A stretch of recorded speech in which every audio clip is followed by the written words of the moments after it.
Ήσυχα. Ήσυχα. Ήσυχα. Ήσυχα.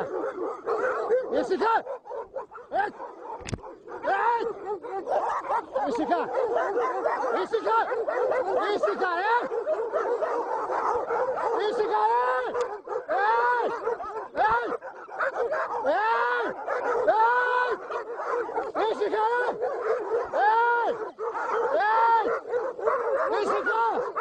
Ήσυχα. Ήσυχα, λόγω του Παναγιός.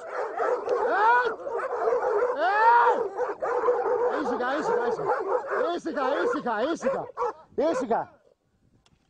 Τι είναι ρε παιδιά, είναι δυνατόν. Θα με τρώγανε τώρα. Πέρασα κι από άλλα κοπάδια ρε, όχι έτσι ρε. Εδώ αυτός ο δρόμος είναι για όλο τον κόσμο, δεν είναι για τα ματριά ρε παιδιά. Θα μας σκοτώσουν εδώ, τι να πέρασε. Αν ήταν γυναίκα την είχαν φάει ζωντανή. Όλα, 50. Τι τα θέλετε τόσα. Τόσα χρειαζόστε.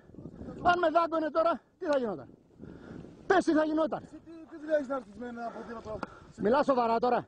Ο δρόμος αυτός έχει πινακίδες για ποδηλάτες, το ξέρεις. Το ξέρεις. Για ποδηλάτες για με τα πόδια να περάσω. Έχει κοπάδια όμως εδώ, έτσι. Λοιπόν, να τα προφυλάσεις τα ζώα σου. Άμα σου κάνω εγώ μήνυση, μας είναι νομικός.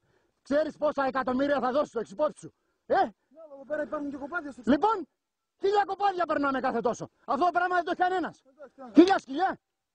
Τόσα μας χρειάζονται, τόσα κρατάμε. Όχι, δεν σου χρειάζεται τόσα. Θα φας μήνυση που δεν είναι όλη δικιά σου. Εντάξει, κάνουμε. Θα σου κάνω μήνυση. Είναι δυνατόν να μην ζητήσεις συγγνώμη. Το άλλο το παλικάρι δεν μιλάει καθόλου. Να πεις συγγνώμη ρε φίλε. Θα σε τρώγανε. Αν έκανες 10 λεπτά να έρθεις, θα είχαν ορμήσει πάνω μου. Φωνάζει εμένα όταν έρχομαι. Έρχομαι να σε σώσω, τρέχω από εκεί πέρα. Τι να σου φωνάζω ρε, εδώ η ψυχή πήγε στην κούλουρη στο βαρύς. Εγώ δεν έχω φοβηθεί σκυλιά τέτοια ρε. Αλλά ήταν 2-3, όχι 25 ρε. Τώρα πέρασα από κοπάδι με 10. Δεν κάνανε έτσι. Αυτά είναι λίγο δεν κάνανε έτσι. Πρόσεχε, θα φάνε άνθρωπο. Δεν τρώνε, μην φοβάσαι. Στο τσάκ ήταν. Στο τσάκ. Άμα τα σφυρίξει μια φορά σταματάνε. Ρε εδώ τους ούρλιαζα και θα... Άμα ρε με πέθανες ρε, τι είναι αυτό ρε. Να περάσει μην ουρλιάζει μόνο τόσο. Τι να κάτσω ήσυχα, μη είχανε φάει κιόλας. Ρε ξέρω από σκυλιά, από χωριό είμαι εγώ. Έτσι και δεν μίλαγε καθόλου, ορμάγανε πάνω μου. Καλά. Πάντως έχετε υπόψη, είναι πολύ σοβαρό το θέμα.